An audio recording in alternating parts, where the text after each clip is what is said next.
Hello friends, இன்னைக்கு நம்ம என்ன பார்க்க போறோம்னா, என்கிட்ட ஒரு சிபியூ இருக்கு. இது வந்து டோட்டலாவே வந்து ஆனே ஆகல, ஃபுல்லா வந்து டெத் கண்டிஷன்ல இருக்கு. இது எப்படி வந்து நம்ம வந்து செக் பண்றது ஸ்டெப் பை ஸ்டெப்பா அப்படிங்கறத பார்க்கலாம். அதுக்கு நீங்க ஃபர்ஸ்ட் வந்து உங்க பவர் கேபிள் வந்து பின்னால் வந்து கரெக்டா போட்டிருக்காங்கிறத பார்த்துக்கோங்க. உங்க சுவிட்சஸ் எல்லாம் வந்து ஆன்ல இருக்கான்னு செக் பண்ணிக்கோங்க. அதுக்கு முன்னாடி இந்த பவர் கேபிள் வந்து இந்த கேபிள் வந்து ஒர்க்கிங்கா இல்லையாங்கிறது நான் ஒவ்வொரு ஸ்டெப்பா சொல்றேன். இது வந்து ஃபர்ஸ்ட் ஸ்டெப்பு. உங்க பின்னால் இருக்கிற பவர் கேபிள் வந்து புடிங்கி விட்டுட்டு நம்ம வந்து செக் பண்ணோம். இதுக்கு நம்ம ஒரு சிஸ்டம் வந்து டோட்டலாகவே ஆன் ஆகலைன்னா என்னென்ன டூல்ஸ்லாம் உங்களுக்கு தேவைப்படும் அப்படிங்கிறத நான் சொல்லிடுறேன். எங்கிட்ட ஒரு 4 டூல்ஸ் இருக்கு.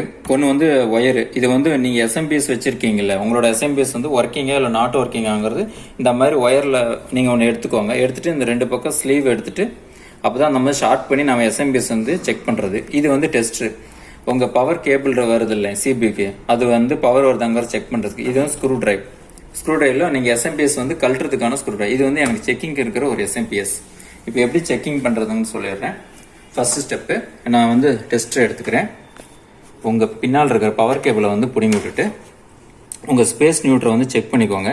ஏன்னா இதுலேருந்து சப்ளை இதுக்கு வருதாங்கிறத செக் பண்ணிக்கலாம். ஃபர்ஸ்ட்டு ஸ்டெப்பு பாருங்கள், லைட் எரியுது. ஓகே, ஒன்றில் தான் லைட் எரியும் ஸ்பேஸில். ஓகே, இப்போ வந்து பவர் வந்து வந்துகிட்டு இருக்கு, ஒன்றும் ப்ராப்ளம் இல்லை. இப்போ இதில் வந்துட்டு இருக்கு. சம்டைம் வந்துட்டு உங்கள் ஃப்ரண்ட் பேனல் சுவிட்ச் இருக்குல்ல, இது நம்ம அடிக்கடி ஆன் பண்ணுற சுவிட்ச், இது வந்து சம்டைம் வந்து போயிடும். ஏன்னா இது நம்ம அடிக்கடி யூஸ் பண்ணுறதுனால இந்த சுவிட்ச் வந்து போயிடும். இது கூட கம்ப்ளைண்டாக கூட இருக்கலாம். ஃபர்ஸ்ட் இந்த சுவிட்சோட இன்னும் வந்து உள்ளே இருக்கு இல்லையா போர்டில், அதில் செக் பண்ணி பார்க்கலாம். இது வந்து அந்த மேலே ஒயர்ந்து வர்றது ஃப்ரண்ட் பேனலு. இப்போ நான் இதை வந்து கழட்டி விட்டுறேன். ஒயரை கழட்டி விட்டுட்டு இப்போ நான் டைரெக்டாகவே ஷார்ட் பண்ணுறேன். இப்போ வந்து டோட்டலாகவே சிபி வந்து ஆனில் இருக்குது, பவர் வந்துகிட்டு இருக்குது. ஃப்ரண்ட் பேனலில் வந்து ஒர்க் சுவிட்சு சம்டைம் போயிடும். அதனால் வந்து நான் போர்ட்லேயே வந்து டைரெக்டாக வந்து நான் ஷார்ட் பண்ணுறேன். நான் கீழே வந்து ஷார்ட் பண்ணிட்டேன். பட் ஃபேன் வந்து ரன்னிங் ஆகலை. ஓகே, இப்போ நம்ம வேறு எஸ்எம்பிஎஸ் போட்டு செக் பண்ணி பார்க்கலாம். அதுக்கு முன்னாடி இந்த எஸ்எம்பிஎஸ் வந்து மேனுவலாக எப்படி செக் பண்ணுறது அப்படிங்கிறத சொல்லிடுறேன்.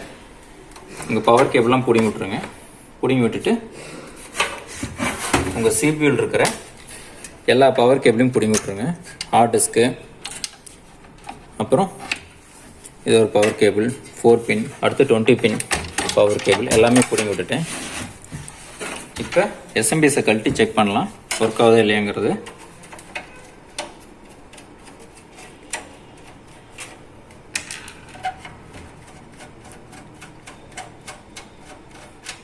மேனுவலாக எப்படி செக் பண்ணுறதுன்னா, நான் எஸ்எம்பிஎஸ் கழட்டிட்டேன்.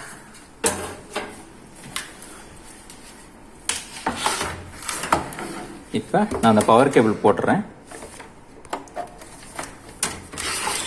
போட்டுட்டு நான் ஆல்ரெடி சொன்னேன்ல இந்த மாதிரி ஒயர் ஒன்று எடுத்துக்கோங்கன்ட்டு. நான் ஆல்ரெடி பிஃபோர் வீடியோலேயே அந்த எஸ்எம்பிஎஸ் எப்படி செக் பண்ணணும்னு சொல்லியிருக்கேன். பட் இதுலேயும் நான் சொல்லிடுறேன். உங்கள் இது இருக்கு இல்லையா பவர் கேபிள், 20 பின் பவர் கேபிள் எஸ்எம்பிஎஸ் வந்து வருது. இதுதான் அந்த பெருசு. இதில் இந்த க்ரீன் கலர் இருக்குது பாருங்க, நல்லாவே தெரியும். ஏன்னா இந்த பவர் கேபிள்லேயே 20 பின்னில் ஒரே ஒரு க்ரீன் கேபிள் மட்டும்தான் இருக்கும். அது பக்கத்தில் இருக்கிற பிளாக் கலர் கேபிள் ஷார்ட் பண்ணுறதுக்கு. ஃபஸ்ட்டு இந்த க்ரீன் கேபிள் நேராக இந்த ஒரு ஒயரை விட்டுருங்க. இன்னொன்று அதுக்கு பக்கத்தில் இருக்கிற பிளாக் கலர் கேபிளில் விட்டுருங்க.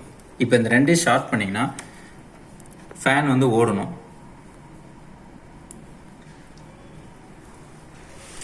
ஓகே, நான் ஷார்ட் பண்ணிட்டேன். ஃபேன் வந்து ஓடலை. எஸ்எம்பிஎஸ் வந்து ஃபுல்லாக டெத்தில் இருக்குது. இப்போ நான் வந்து ஒர்க்கிங் எஸ்எம்பிஎஸ் ஒன்று எடுத்து காட்டுறேன். ஒர்க்கிங் எஸ்எம்பிஎஸ் போட்டு அதே மாதிரி நான் ஷார்ட் பண்ணி காட்டுறேன். பட் நீங்கள் ஷார்ட் பண்ணுறப்ப கொஞ்சம் ஒயர் வந்து சின்னதாக எடுத்துக்கோங்க. இதே மாதிரி தான்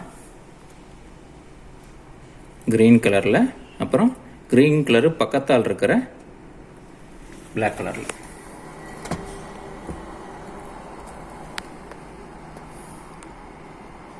இப்போ பாருங்கள் எஸ்எம்பிஎஸ் ஓடுது. இது வந்து எஸ்எம்பிஎஸ் வந்து எப்படி செக்கிங் பண்ணுறதுக்கான ஒரு சின்ன மெத்தட், அவ்வளோதான். ஓகே, இப்போ பாருங்கள் நான் பிடிங்கி விட்றேன். இப்போ இந்த எஸ்எம்பிஎஸ் வந்து பக்காவாக ஒர்க் ஆகுது. இதை நம்ம வந்து சிஸ்டத்தில் போட்டு செக் பண்ணி பார்க்கலாம்.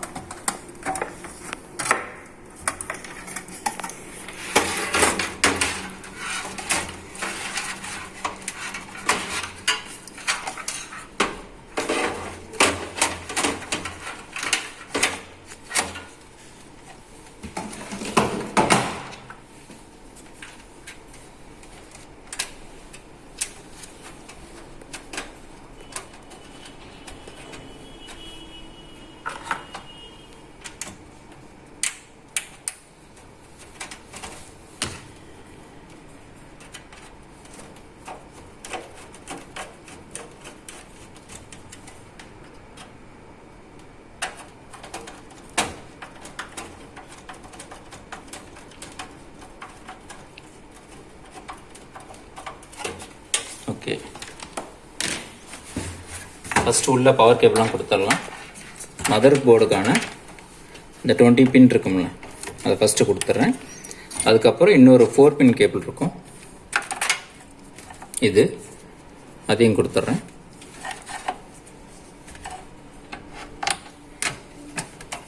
இப்போ ஹார்ட் டிஸ்க்கு இதில் நான் ஆல்ரெடி சொன்னதான், சம்டைம் இந்த சுவிட்ச் போயிருந்தா கூட, ஃப்ரண்ட் பேனல் சுவிட்ச் போயிருந்தா கூட உங்களுக்கு இந்த மாதிரி டிஸ்பிளே எதுவுமே வராது. இப்போ நான் மறுபடியும் அதே மாதிரி ஷார்ட் பண்ணி பார்க்குறேன். பவர் கேபிள் போடல, பவர் கேபிள் போட்டாச்சு. இப்போ நான் ஸ்டார்ட் பண்ணுறேன் கீழே. இப்போ பாருங்கள் ஃபேன் ஓடுது, பாருங்கள் டிஸ்பிளே வருது.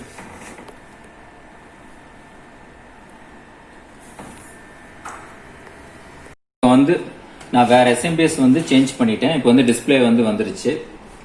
இப்போ வந்து நான் வந்து டைரெக்டாக வந்து போர்டில் வந்துட்டு இந்த டெஸ்ட்டு வச்சு ஷார்ட் பண்ணதுனால இந்த போர்டு வந்து ஒர்க் ஆகிங்க. இப்போ வந்து சுவிட்ச் வந்து ஒர்க் ஆகுதா இல்லையா, இந்த ஒர்க் ஆகுதா இல்லையாங்கிறத நம்ம இப்போ செக் பண்ணி பார்க்கலாம். இப்போ நான் ஆல்ரெடி நான் பிடிங்கி விட்டுருக்கேன். டேரெக்டாக இதில் நான் ஷார்ட் பண்ணங்காட்டி தான் போர்டு ஒர்க் ஆகிட்டு இருக்கு. சம்டைம் ஃப்ரண்ட் பேனல் சுவிட்ச் கூட ப்ராப்ளம் இருந்துச்சுன்னா கூட உங்களுக்கு டிஸ்பிளே வராது. ஓகே, நான் எஸ்எம்பிஎஸ் வந்து பிடிங்கி விட்டுட்டு இந்த ஃப்ரண்ட் பேனுக்கான சுவிட்ச் வந்து நான் போட்டுறேன். ஓகே, இப்போ ஃப்ரண்ட் பேனுக்கானது போட்டுட்டேன். இப்போ பவர் கேபிள் போட்டு இப்போ நான் ஆன் பண்ணுறேன். பாருங்கள், இப்போ ஆனே ஆகலை. இந்த சிஸ்டத்தில் இப்போ என்ன ப்ராப்ளம் நீங்கள் தெரிஞ்சுட்டிங்கன்னா, ஒரு சிஸ்டம் வந்து ஆன் ஆகலைன்னா ஒன்றா 2 ப்ராப்ளமாக இருக்கலாம். ஒன்று ஃப்ரண்ட் பேனல் சுவிட்சு போயிருக்கலாம், இன்னொன்று எஸ்எம்பிஎஸ் வந்து போயிருக்கலாம். இந்த ரெண்டையும் நீங்கள் செக் பண்ணிங்களாவே உங்களுக்கு ஒரு ஐடியா வந்துடும். இல்லாட்டி இந்த ஃப்ரண்ட் பேனலில் உங்களுக்கு வந்து டைரெக்டாக செக் பண்ணோம்னா, இந்த ஃப்ரண்ட் பேனலுக்கான கீழே இருக்குல்ல, இதெல்லாம் பிடுங்கி விட்டுட்டு டைரெக்டாகவே இந்த மாதிரி நீங்கள் ஷார்ட் பண்ணிங்கன்னா ஆன் பண்ண ஆரம்பிச்சிடும். ஆனால் சுவிட்சு போயிருக்கணும் ஃப்ரண்ட் பேனல், இல்லாட்டி எஸ்எம்பிஎஸ் போயிருக்கணும். அப்படி இருந்தால் மட்டும்தான் டிஸ்பிளே வந்து உங்களுக்கு டோட்டலாகவே வராது.